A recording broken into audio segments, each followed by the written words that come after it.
குரு வணக்கங்கள். வாழ்க வளமுடன். உலகெங்கிலும் இருக்கக்கூடிய நெக்ஸ்ட் நேயர்களுக்கு எனது அன்பு வணக்கங்கள். சுப்ரஜா சுரேஷ்குமார், டிஎன்ஏ மற்றும் பிரശ്ன ஜோதிடர், கோவையிலிருந்து. இன்னைக்கு நம்ம பார்க்க போறது ஆடி மாத பலன்கள். பொதுவா ஆடி மாதம் அப்படின்னு எடுத்துக்கிட்டிங்கனாலே சுப காரியங்களை தவிர்த்துருவாங்க.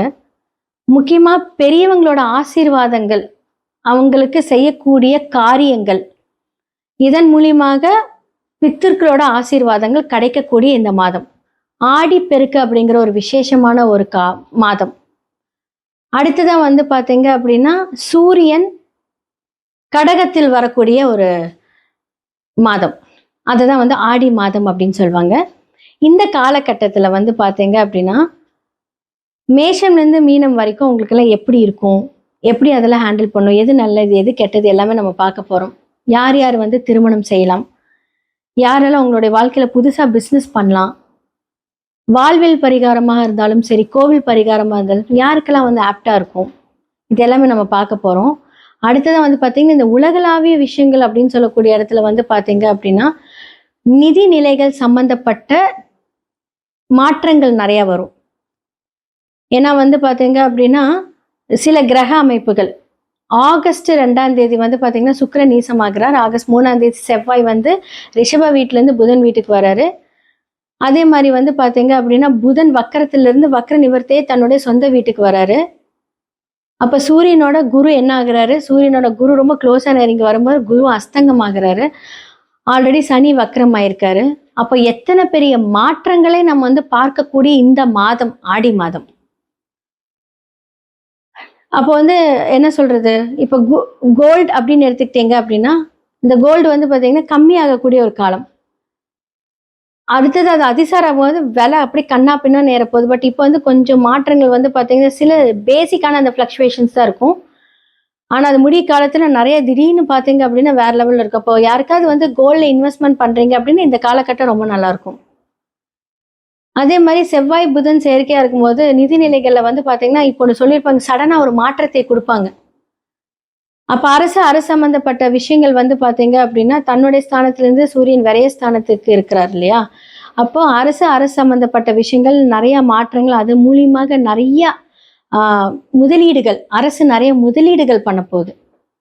இது எல்லாமே பார்த்தீங்கன்னா இந்த காலகட்டத்தில் நமக்கு உலகளாவிய விஷயங்களை நடக்க போகுது. இன்னுமே பார்த்தீங்கன்னா ராகு காற்று ராசியில் தான் இருக்காரு. அப்போ அதற்கான ஒரு விஷயங்கள் பார்த்தீங்கன்னா இம்பேக்ட் இருந்துக்கிட்டே தான் இருக்கும். முக்கியமாக இன்னொரு விஷயம் என்ன சொல்லணும் அப்படின்னா, சனி வக்கரமாக இருக்கும்போது நிலச்சரிவுகள், நீர் சார்ந்த அழிவுகள், இதெல்லாமே கொஞ்சம் ஜாக்கிரதையாக பார்த்துக்கணும். நீ அடுத்தது அந்த காற்று காலம், காற்று அதிவேகமாக என்ன சொல்றது, அதன் மூலியமாக மரணங்கள், இழப்புகள் இதெல்லாமே நடக்கும். முடிஞ்ச அளவுக்கு பார்த்தீங்க அப்படின்னா ட்ராவலிங் அப்படிங்கிறதுல கொஞ்சம் தவிர்த்துக்கோங்க. கரெக்டான ஒரு விஷயங்கள்லாம் பிளான் பண்ணி செய்கிறது இந்த காலகட்டத்தில் ரொம்ப நல்லா இருக்கு. மேஷம்லேருந்து மீனம் வரைக்கும் என்ன மாதிரியான பலன்கள் ஆடி மாதத்திற்கு அப்படிங்கிறத பார்த்துடலாம். கன்னி ராசி மற்றும் லக்னக்காரர்களுக்கு இந்த ஆடி மாத பலன்கள் எப்படி இருக்கும் அப்படின்னு பார்த்துடலாம். ஸோ கன்னி ராசிக்காரர்களுக்கு ஃபர்ஸ்ட் எடுத்தோடனேவே 2 அப்படின்னு சொல்லக்கூடிய சுக்கிரன், 9 அப்படின்னு சொல்லக்கூடிய இடமான சுக்கிரன் லக்னத்திலே போய் என்ன ஆகுறாரு, நீசமாகிறார். ஓகே, 2ஆம் இடம் அப்படின்னு சொல்லக்கூடியது உங்களோட குடும்பம், உங்களுடைய செயல்பாடுகளோட அடுத்த விஷயங்கள், வாக்கு. அப்போ என்ன அப்படின்னா ஏன் செயல்பாடுகளோட சேர்ந்து அந்த வாக்கு ஸ்தானத்தையும் சொன்ன அப்படின்னா அழகா என்ன பண்றாரு, சனி வக்கரமாகி உங்களுடைய லக்னத்தை பார்க்குறாரு. அப்போ சிந்தனைகள் எல்லாம் டிஃப்ரெண்டா இந்த காலகட்டத்தில் யோசிக்கும். சீக்கிரமா எப்படி நம்ம சம்பாதிக்கலாம், எதுல இன்வெஸ்ட் பண்ணலாம், சீக்கிரமா ஒன்று பண்ணணுமே அப்படின்ட்டு பண்ணக்கூடாது. ஓகே, ஸோ என்ன பண்ணலாம், இதுலேருந்து எப்படி நிவர்த்தி பண்ணலாம். ஏன்னா சனியினோட பார்வை லக்னத்தில் இருக்கு, சுக்கிரன் போய் நீசமாயிட்டாரு. அதே மாதிரி பார்த்தீங்க அப்படின்னா 12ஆம் இடத்துல கேது இருக்கு, 11ஆம் இடத்துல பார்த்தீங்கன்னா குருவும் சூரியனும் இருக்காங்க. குரு அஸ்தங்கமாயிட்டாரு. அப்போ 4 7 பார்த்தீங்க அப்படின்னா சூரியனோட சேர்ந்து அஸ்தங்கம் ஆகலாமா. அப்போ தாயாரோட உடல் நிலைகளை பார்த்துக்கோங்க. புதுசாக ஒரு வண்டி வாகனம் வாங்குறீங்க அப்படின்னா வேண்டாம் இந்த மாதத்தில். அப்போ 7ஆம் இடம் அப்படின்னு சொல்லக்கூடிய சமுதாயம் சார்ந்த தொழில்கள், இப்போல்லாம் பார்த்தீங்க அப்படின்னா ஆன்லைன் பிஸ்னஸ் ரொம்ப நல்லா போயிட்டு இருக்கு. இப்போ நீங்க ஒரு ஆன்லைன் சம்மந்தப்பட்ட விஷயங்கள் அப்படின்னு சொல்லும்போது எப்படின்னா, அந்த பேமெண்ட் எல்லாம் கொஞ்சம் கரெக்ட்டா வாங்கிக்கோங்க. ஏன்னா சுக்கிரன் அப்படிங்கிறது ரெகுலர் வருமானம். உங்களுக்கு அவர் தனகாரகனா இருக்காரு. அவர் போய் வந்து நீசமாகும்போது என்னன்னா, வேலை நல்லா உழைப்ப கொட்டுவீங்க. ஏன்னா சனி பார்க்கும்போது என்ன ஆகும் அப்படின்னா, ஹார்ட் ஒர்க் பண்ணுவீங்க. ஆனா அதற்கான உழைப்புக்கேற்ற அந்த பணம் வருமான்னு கேட்டா கிடையாது. அதுவும் இழுபறியா பண்ணுவாங்க. அப்ப இதெல்லாம் பார்த்துக்கிட்டீங்க அப்படின்னா, பேமெண்ட்ட முதல்ல வாங்கிட்டு நீங்க போய் வேலை செய்யுங்க.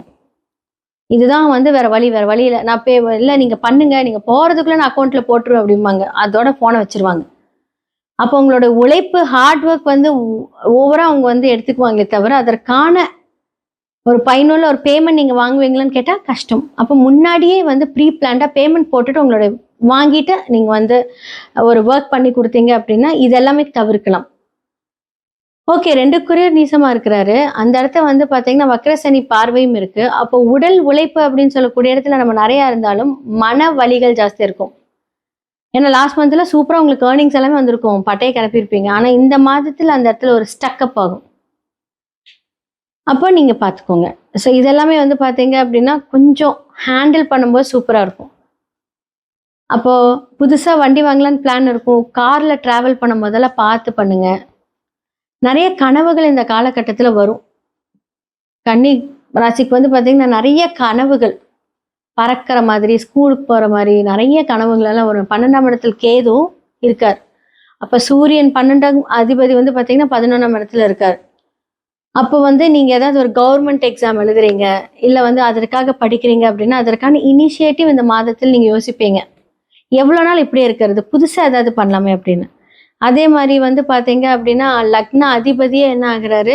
ஸோ 11ஆம் இடத்துல செவ்வாயோட இருக்கார். அப்போ உங்க கூட பிறந்தவங்களால நன்மை, அவர்களுக்கு ஒரு திருமணம், அதற்காக ஒரு செலவுகள் இதெல்லாமே இந்த மாதத்துல வந்து பிளானிங் ஆகும். ஓகே, பொண்ணு ஓகே ஆயிடும், பையன் ஓகே ஆயிடும். அதற்கான சுப செலவுகள் இதெல்லாமே வந்து கன்னி இந்த காலகட்டத்தில் நடக்கும். அப்போ உங்களுக்கு வந்து சூரிய மகா திசையெல்லாம் நடக்குது அப்படின்னா, வெளிநாடு செல்ல வாய்ப்புகள் இருக்கு. ஸோ இந்த காலகட்டத்துல சூரிய திசை நடக்குது அப்படின்னா, 12க்குரியவர் 11ஆம் இடத்துல இருக்காரு. சூப்பரா அப்ராட் போறீங்க அப்படின்னா, உங்க பிளான் சக்சஸ். படிக்கிறதுக்கு, வேலைக்கெல்லாம் போறீங்க அப்படின்னு இந்த காலகட்டம் உங்களுக்கு ரொம்ப உறுதுணையா இருக்கும். ஆனா அதுக்கு முன்னாடி சில ட்ரபிள், சங்கடங்கள், தடைகள் எல்லாம் சந்திச்சுட்டு அதுக்கப்புறம் ஏன்னா சனி பார்வை இருக்கிறனால சொல்றேன். எல்லாமே நடக்கும். ஹார்ட் ஒர்க் ஒரு விஷயம் நீங்க வந்து கிடைக்கலையா உடனே அதற்காக முயற்சி பண்ணுங்க. ரொம்ப நல்லா இருக்கும். ஆடி மாத பலன்களா மேஷம்லேருந்து மீனம் வரைக்கும் ஒவ்வொருத்தருக்கு எப்படி இருக்கும்? யார் யார் என்ன பண்ணணும்? உலகளாவிய விஷயங்கள்ல என்ன நடக்கும்? நம்ம எந்த விஷயத்துல ஜாக்கிரதையா இருக்கணும்? யாருக்கெல்லாம் ஃபேவரபிளா இருக்கு? அப்படிங்கிறது வந்து நம்ம பார்த்துட்டு வந்தாச்சு. இப்போ இதெல்லாம் நம்ம எப்படி வந்து கன்ஃபார்ம் பண்றது? இதுக்கெல்லாம் பரிகாரம் இருக்கா? எதன் மூலியமாக இந்த பரிகாரத்தை நம்ம வந்து நிவர்த்தி பண்ணிக்கலாம் அப்படின்னா, சுய ஜாதகத்தை பாருங்க. ஏன்னா இப்போ வந்து உங்களுக்கு வந்து பிரச்சனைக்குரிய ஒரு கிரகம் இப்போ வந்து உங்களுக்கு வந்து சனி வந்து உங்களுடைய லக்னத்துக்கு ரொம்ப ஒரு பெரிய பிரச்சனைக்குரியவரா இருக்காரு அப்படின்னா, அவர் வக்ரமா இருக்காருன்னா, அது நல்ல பலன்களை மட்டுமே தரும். இப்போ பொது பலன்களை நான் கேட்டு வந்து அச்சச்சோ நமக்கு இப்படி ஆயிருமோன்னு நினைக்காதீங்க. இந்த மாதிரி கிரக அமைப்புகள் இதெல்லாம் நடக்கும். எனக்கு நிறைய பேர் கால் பண்ணுவாங்க. கால் பண்ணும்போது நீங்க சொல்றது அப்படியே என் வாழ்க்கையில் நடக்குது அப்படின்னு சொல்லுவாங்க. ஆனா ஒரு சில பேர் வந்து நீங்க என்ன இப்படி சொல்றீங்க? எனக்கு அந்த மாதிரிலாம் நடக்கல அப்படிம்பாங்க. அப்போ ஒவ்வொருத்தருக்கும் அது பொருந்தும், ஒவ்வொருத்தருக்கு அது பொருந்தாது. அப்போ என்ன பண்ணலாம்? சுய ஜாதகத்தை பார்த்து அதை ரெக்டிஃபை பண்ணிக்கோங்க. ஸோ ஜெம்ஸ்டோன்ஸ் மூலியமா நிறைய வைப்ரேஷன்ஸை நம்ம வந்து சரி பண்ணிக்கலாம். நியூமராலஜி மூலியமாக ஏன்னா பிகாஸ் இதெல்லாமே வந்து நான் சொல்றதுல பெஸ்ட் சொல்யூஷன். வாழ்க்கை ஃபுல்லாக உங்களோட வழி நடத்தும். ஒரு சில நேம் சேஞ்சஸாக இருக்கட்டும், ஃபோன் நம்பர் சேஞ்சஸாக இருக்கட்டும், அப்போ வந்து அந்த நட்சத்திரங்களின் ஆய்வுப்படி அதை நம்ம சரி செய்துக்கிட்டோம் அப்படின்னா வாழ்க்கையில நிறைய மாற்றங்கள் விதியை மதியால் வென்று நிறைய மாற்றங்கள் மூலியமாக நம்மளுடைய வாழ்க்கையிலையும் சரி, தொழிலையும் சரி, வேலைகளிலும் சரி, செய்யக்கூடிய செயல்பாடுகளும் சரி, நம்ம வந்து அந்த முன்னேற்றத்தை பார்க்கலாம். கண்டிப்பா நடக்குங்க. பிளஸ் நம்மளுடைய கடவுள் வழிபாடு கண்டிப்பா நீங்க இவங்கள தான் கும்பிடணும் அப்படின்னாலாம் நான் சொல்லவே மாட்டேன். உங்களுக்கு பிடிச்ச இஷ்ட தெய்வம், உங்களுடைய குல தெய்வம். சில பேர் வந்து பாத்தீங்க அப்படின்னா மதம் மாறி பார்ப்பீங்க. நிறைய பாத்தீங்க அப்படின்னா எனக்கு கால்ஸ் வருது. அவங்களுக்கெல்லாம் வந்து பாத்தீங்கன்னா உங்களுடைய இஷ்ட தெய்வத்தை வேண்டிக்கோங்க. நிறைய ப்ரே பண்ணுங்க, மேனிஃபெஸ்ட் பண்ணுங்க. உங்களுக்கு ஒரு காரியம் வேணும் அப்படின்னா மேனிஃபெஸ்ட் பண்ணுங்க. வாழ்க்கையில் முன்னேறுவதற்கான குறியீடுகள் நிறைய இருக்கு. அப்போ நீங்க வந்து ஜாதகம் பார்க்கும்போது அடிஷ்னலா வந்து பார்த்தீங்க அப்படின்னா, இதெல்லாம் நீங்க சரி செய்துக்கிட்டீங்க அப்படின்னா, எவ்வளோ பிரச்சனையா இருந்தாலும் அதில் நம்ம ஃபேஸ் பண்ணி நடக்கக்கூடிய வழிகளை கண்டிப்பாக நான் காமிப்பேன். ஸோ கண்டிப்பாக நான் சொல்கிற இந்த பரிகாரங்கள், இந்த விஷயங்கள் எல்லாம் நம்ம செய்யும்போது நிறைய மாற்றங்கள் வரும்போது நமக்கு புது புது விஷயங்கள் மேலே நம்பிக்கை வரும். அப்போ ஜோதிடத்தில் வந்து பார்த்தீங்க அப்படின்னா எல்லாத்துக்குமே சொல்யூஷன் இருக்குது. பிரச்சனை வருது அப்படின்னா அங்கே சொல்யூஷன் இருக்குது. அது எப்படி அந்த பாவக ரீதியாக, ராசிகள் ரீதியாக, ஸோ எதுக்கு அதை கரெக்டாக வந்து ஆப்டாக நம்ம வந்து வாழ்வியல் பரிகாரங்கள் செய்தால், சில பேர் வந்து பார்த்தீங்கன்னா கோயிலுக்கே போக மாட்டாங்க. நான் மற்ற மதத்தை சொல்கிறேன், நான் கோயிலுக்கெல்லாம் போக மாட்டேங்க, நான் இந்த பரிகாரம் அப்படின்னு சொன்னீங்க அப்படின்னா வாழ்வியல் பரிகாரங்கள் மூலியமாக கண்டிப்பாக மாற்றிக்கலாம். ஸோ வாழ்வியல் பரிகாரம் அப்படின்னா ஒருத்தருக்கு 8ஆம் இடம் பாதிச்சிருக்கு அப்படின்னா அவங்களுக்கு வந்து துப்புரவு தொழிலாளர்கள், க்ளீன் பண்ணுறவங்க, அவங்க வந்து பார்த்தீங்க அப்படின்னு 9ஓட கனெக்ட் பண்ணாங்கன்னா நான் வந்து கோவிலில் வேலை செய்கிறவங்களுக்கு, க்ளீன் பண்ணுறவங்களுக்கு உதவி பண்ணுங்க. அந்த கரெக்டாக அந்த காம்பினேஷன்ஸ் வந்து ஆட் பண்ணி ஜஸ்ட் ஒரு 100 ருபீஸ் 50 ருபீஸ் சாப்பிட வாங்கி கொடுங்க. இது மூலியமாக உங்களுக்கு தீர்வுகள் வரும். இதைத்தான் வாழ்வியல் பரிகாரம் அப்படின்னு நான் சொல்கிறேன். அப்போது உங்களோட சுயஜாதகத்தை பார்த்து அந்த வாழ்வியல் பரிகாரங்கள் மூலியமாகவும், இல்லை சில பேருக்கு எனக்கு கோவில் தான் வேணும் அப்படின்னா கோவில் பரிகாரங்கள் மூலியமாகவும் உங்களுடைய பிரச்சனைகளை தீர்த்து நல்ல வழி கண்டிப்பாக கிடைக்கும். முக்கியமான ஒரு விஷயம், பிரசன்னம் மூலியமாகவும் உங்களுடைய பிரச்சனைக்கான தீர்வு இருக்குது. நான் லாஸ்ட் மந்த் வந்து பார்த்தீங்கன்னா 3 வீட்டை நான் விசிட் பண்ணேன். அந்த வீட்டில் முக்கியமானது மட்டும் நான் இப்போ சொல்கிறேன். அந்த வீட்டில் வந்து பார்த்தீங்கன்னா வாஸ்து பிரச்சனைகள் இருக்குது. அப்போது தசாபுக்தி காலங்கள் நமக்கு ஜாதக ரீதியாக நன்றாக இருந்தாலும் அந்த வீட்டில் இருக்கக்கூடிய அந்த வைப்ரேஷன் நமக்கு ஒத்து வரல அப்படின்னா நமக்கு என்ன நல்ல காலங்கள் வந்தாலும் நம்ம செயல்பாடுகளில் சிறிது தாமதங்கள், பிரச்சனைகள், ஓவர் திங்கிங்னால அந்த விஷயங்கள் தடைப்படும். அப்போது வாஸ்துவாக இருக்கட்டும், ஜோதிடமாக இருக்கட்டும், ஜெம்ஸ்டானாக இருக்கட்டும், நியூமராலஜியாக இருக்கட்டும், எல்லாமே கலந்து அதற்கான பரிகாரத்தையும் வாழ்வியல் பரிகாரத்தையும் நம்ம செஞ்சிட்டோம் அப்படின்னா சூப்பராக இருக்கும். இதை பற்றி தெரிஞ்சுக்கணும் அப்படின்னா கீழே இருக்கிற நம்பருக்கு கான்டாக்ட் பண்ணி உங்களுடைய டீட்டெயில்ஸ் அனுப்புங்க. கண்டிப்பாக இதற்கான தீர்வுகள் நான் சொல்லுவேன். நன்றி, வணக்கம்.